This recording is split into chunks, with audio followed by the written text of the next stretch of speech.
Present by Ravi studio Ambikapur.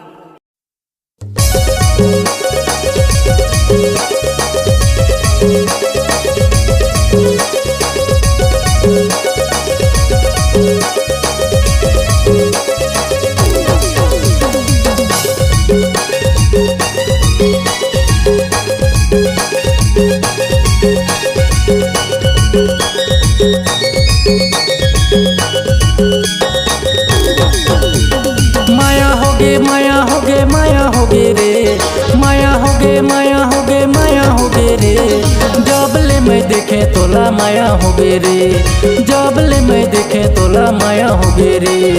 माया होगे माया होगे माया होगे रे, माया होगे माया होगे माया होगे रे, जबले मैं देखे मोला माया होगे रे, जबले मैं देखे मोला माया होगे रे।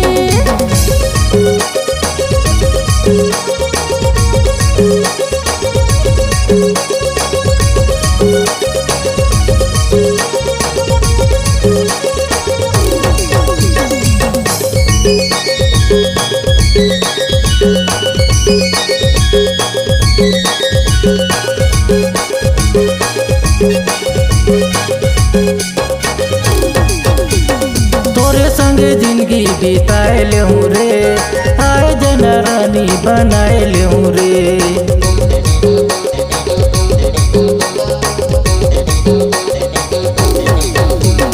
माया के जाल में बिछाए दे हूँ रे, मगरे मछरी कस फसा ले हूँ रे। माया होगे माया होगे माया होगे रे, माया होगे माया होगे माया होगे रे, जबले मैं देखे तोला माया होगे रे, जबले मैं देखे तोला माया होगे रे।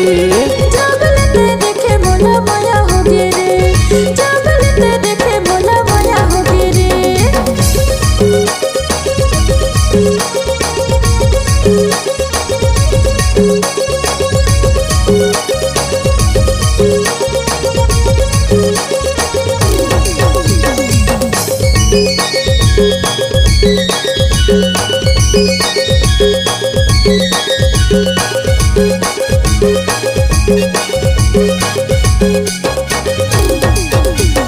माया तय कर ले रानी तन ला मिला के, धोखा जन देबे रानी अपन बना के।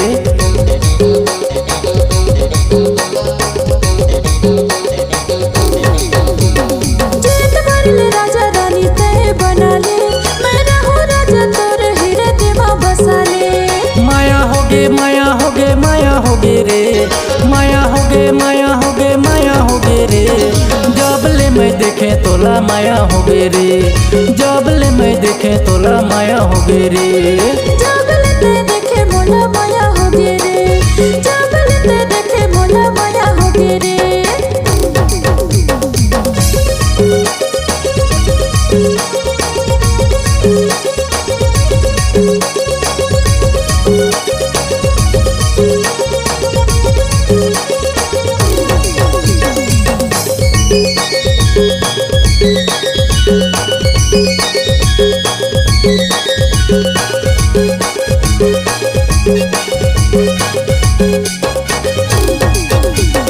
दिल की धड़कन में तोला बसाए, तोरे खातिर रानी मैं सब ला भुलाए।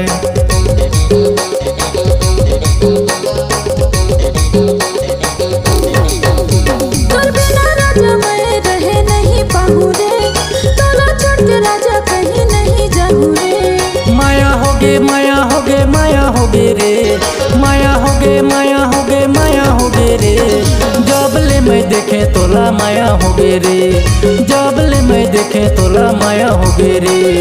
जबले मैं देखे मोला माया होगे रे, जबले मैं देखे मोला माया होगे रे। माया होगे माया होगे माया होगे रे, माया होगे माया होगे माया होगे रे, जबले मैं देखे तोला माया होगे रे, जबले मैं देखे तोला माया होगे रे।